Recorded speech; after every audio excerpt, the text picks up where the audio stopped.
السلام علیکم، میں ہوں مریم شہزادی، میرے ساتھ ہیں ڈاکٹر خالد جمیل. آئیے ان سے بات کرتے ہیں، کچھ نیا مزیدار سیکھتے ہیں. السلام علیکم سر، کیسے ہیں جی آپ؟ وعلیکم السلام، ہم فائن. سر، زندگی اور موت کیا اس کے بارے میں آپ کیا کہیں گے؟ زندگی کیا یعنی ہے؟ آپ میری رائے لینا چاہ رہے ہیں؟ جی. اوکے. دیکھیے، زندگی اور موت کے بارے میں مستقل جو سوچ بچار ہے یہ چلتی آ رہی ہے. کچھ حقائق ایسے ہیں جو فلسفیانہ انداز میں لوگوں نے پیش کیے. ظاہر ہے سب سے زیادہ رہنمائی جو ہے وہ ہمارا مذہب اس حوالے سے کرتا ہے. جی. لیکن خوشی کی بات یہ ہے کہ ہمارا دین جو ہمیں سکھاتا بتاتا ہے اس کے قریب قریب اب سائنس آنا شروع ہو گئی ہے. جی.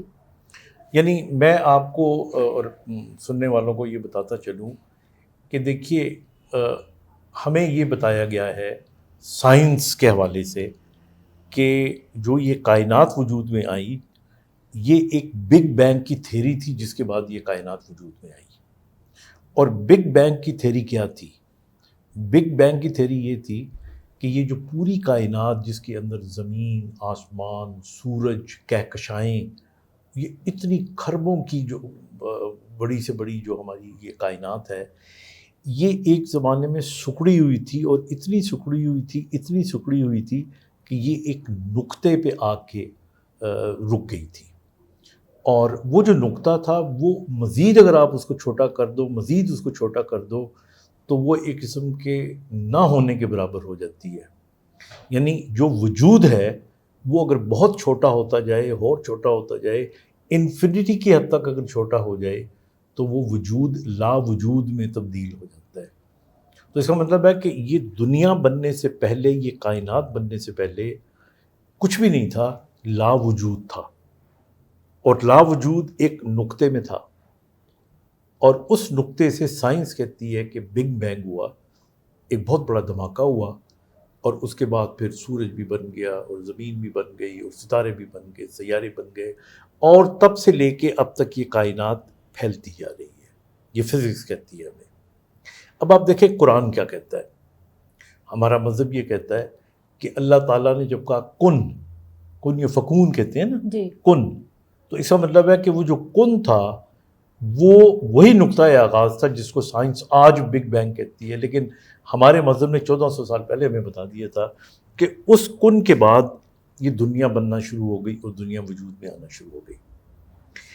اب کہا یہ جاتا ہے، آپ نے پوچھا زندگی کے بارے میں، کہ زندگی جو ہے اس کو اگر آپ اس کا ایک جائزہ لیں تو جو ہماری یہ زندگی ہے یہ جسم کی زندگی نہیں ہے بلکہ یہ ہمارے روح کی زندگی ہے. اور جو ہماری ارواح تھیں یا جو ہماری روحیں تھیں یہ اس دنیا کی اور کائنات کے بننے سے پہلے عالم ارواح میں موجود تھیں. جی. اور اس عالم ارواح سے یہ جب یہ دنیا بن گئی اور انسان وجود میں آ گیا تو ماں کے پیٹ میں 5ویں 6 ہفتے کے اندر دل کی دھڑکن تیز ہوتی ہے، یہ شروع ہوتی ہے، اور اس بچہ جو ہوتا ہے ماں کے پیٹ میں، تو اس وقت یا اس کے عین آس پاس اللہ تعالیٰ یہ روح انسانی جسم میں ڈالتے ہیں، یہ پھونکتے ہیں. اور پھر یہ انسانی جسم میں جو روح ہے یہ اسی طرح ہی ہوتی ہے جیسے ایک ڈبہ ہے اور اس ڈبے میں آپ نے روح پھونک دی. یہ جو ڈبہ ہے یہ ہمارا نفس ہے، جس کو نفس کہتے ہیں. جی. اور یہ جو روح ہے یہ پھر اس نفس کی نشو و نما کرتی ہے اور اس کو پرسنالٹی بناتی ہے. جس طرح ایک بیج درخت بن جاتا ہے، پھر انسان جو ہے وہ پیدا ہوتا ہے، اس دنیا میں آتا ہے، وہ اپنے ساتھ اس روح کے ساتھ بہت سے جو آئیڈیاز ہوتے ہیں اور عادات ہوتی ہیں وہ ساتھ لے کے آتا ہے. جیسے ہم نے جینس کے بارے میں جینس کے بارے میں بات کی تھی ہم نے، جینیٹکلی وہ بہت سی چیزیں لے کر آتا ہے اور کچھ چیزیں وہ اس انوائرمنٹ سے سیکھتا ہے.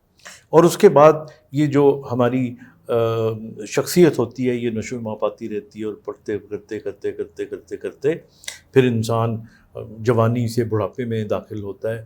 اور پھر ایک دن آتا ہے جس دن یہ روح ہمارے جسم کے اس ڈبے کو چھوڑ کے چلی جاتی ہے عالم برزخ میں. اور اگر دیکھا جائے تو یہ جو انتقال ہے، منتقل ہونا، اس نفس کا جو ڈبہ ہم کہہ سکتے ہیں اس سے نکل جانا، اس کو موت کہتے ہیں. تو حقیقت میں موت کچھ بھی نہیں ہے. موت اختتام کا نام نہیں ہے، موت تبدیلی کا نام ہے، کہ آپ پہلے عالم ارواح میں تھے، وہاں سے اللہ تعالیٰ نے آپ کو انسانی جسم کے ڈھانچے میں بھیجا کیونکہ اس کی کوئی حیثیت نہیں ہے، اور پھر یہاں سے آپ جو ہے عالم برزخ میں چلے گئے. اور کبھی آپ غور سے، آپ تو بھی بچے ہو، جو بزرگ لوگ ہیں یا ہماری عمروں کے جو لوگ ہیں، وہ جب دیکھتے ہیں تو جب انسانی جسم سے روح نکل جاتی ہے تو وہ باقاعدہ ایک ڈبہ ہی رہ جاتا ہے. جی. اس کا وزن بھی ڈیفرنٹ ہو جاتا ہے، وہ بھاری تھوڑا سا ہو جاتا ہے، یا اس کے اندر ایک، مجھے یاد ہے، مجھے اس دنیا میں اگر کبھی کسی سے اتنی محبت رہی ہے تو میرے والد صاحب سے تھی. اور مجھے یاد ہے کہ میرے والد صاحب کی جب ڈیتھ ہوئی ہے تو میرے آنکھوں کے سامنے ہوئی ہے. اور وہ ایک بڑے بہادر انسان تھے، وہ پاکستان کے پہلے آفیسر تھے جن کو تمغہ شجاعت ملا ہو، اتنے بہادر تھے. تو ان کو ہارٹ کا پرابلم ہوا تو یہاں پی آئی سی میں ہم نے داخل کرایا، تو وہ ساتھ کے مریضوں کو تسلی دے رہے تھے کہ گھبرانے کی ضرورت نہیں ہے. اور میرے سامنے ہی ایک دم انہوں نے اوپر دیکھا اللہ تعالیٰ کی طرف اور کہا کہ لا الہ الا اللہ محمد رسول اللہ، اینڈ ہی ڈائیڈ. اور جب ان کو تھوڑا سا ڈاکٹر جو تھے وہ کوشش کر رہے تھے بچانے کی، تو ایک وقت میں نے دیکھا جس طرح ایک عجیب سا رنگ چینج ہوا ہے ان کا، جی. اور مجھے لگا جیسے کوئی چیز نکل کے اوپر چلی گئی ہے، شاید وہی روح تھی. تو ظاہر ہے روح نظر تو نہیں آتی، لیکن ابھی جو ہم بیٹھے ہوئے ہیں اور باتیں کر رہے ہیں اور جو لوگ سن رہے ہیں، سب کے اندر یہ روح موجود ہے.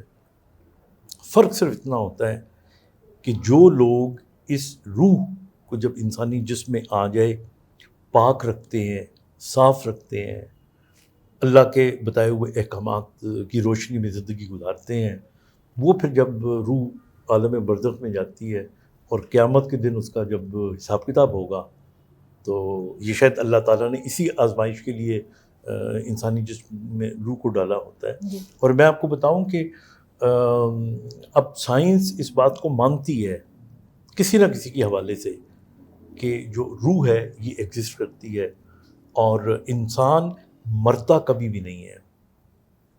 وہ ازل سے تھا، اللہ تعالیٰ نے اسے بنایا تھا، وہ ایک اور عالم میں تھا، اور اس کے بعد پھر وہ اس دنیا میں آتا ہے اور تھوڑا سا وقت گزار کے پھر وہ ایک دوسری عالم میں چلا جاتا ہے، اور اس کے بعد پھر قیامت ہوگی اور پھر ہم سب کا حساب کتاب ہوگا.